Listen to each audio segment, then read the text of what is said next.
After the war, many children whose fathers were Germans ended up in the Soviet Union. The country's leadership had to decide what to do with the babies and their mothers. The Great Patriotic War.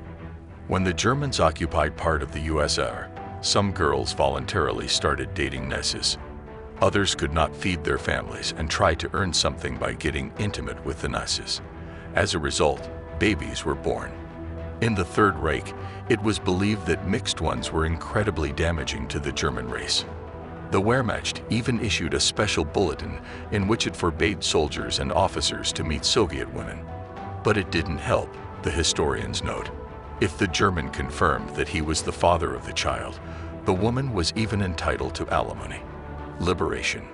Women feared they would be punished for associating with the Nazis. It is estimated that about 20% of all babies were disposed of by their own mothers to avoid punishment. Many women changed their names and moved to other regions to save themselves and the baby. Throughout their lives, they managed to hide the real father. Several million people left their homes voluntarily or under compulsion when the Soviets invaded.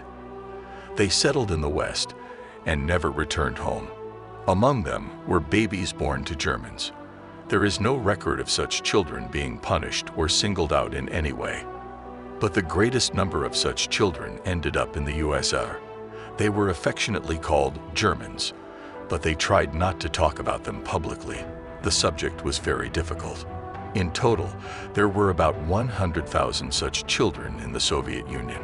This cannot be considered a large figure if we remember that in 1942, in the occupied territories of the USSR, lived approximately 80 million people, experts assure. A month before the Great Victory, academician Ivan Maskey wrote a letter to the head of the USSR. He asked Joseph Stalin what to do with all those babies.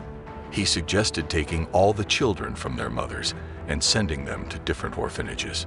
The documents wrote that it was not possible to find out the real parents, and the surnames and names of the children should be changed. There is no official confirmation of this version, but judging by the way events unfolded, Stalin did so. Historians are sure. Further fate. Many mothers could have gone to prison for associating with the Germans, but their children lived ordinary lives. They studied together with everyone else. They did not feel any discrimination. This is partly due to the fact that in the USSR, this topic was taboo. It was not customary to talk about it. They began to speak openly about such children after the collapse of the Soviet Union. In 2009, they even made a movie covering this problem. The filmmakers complained that it was extremely difficult to find the real participants and their children. These women still don't want to talk to anyone about this topic. Even now, they are still afraid and do not want their backgrounds to be known. I was shocked when at the premiere of our movie none of them came at all, said Vera Glagoleva, one of the participants in the filming. When journalists and historians study the archives, they find the real fathers of orphanage Germans. Some try to contact the elderly people and talk about their past, but almost everyone refuses to talk and does not want to hear the truth about their real fathers.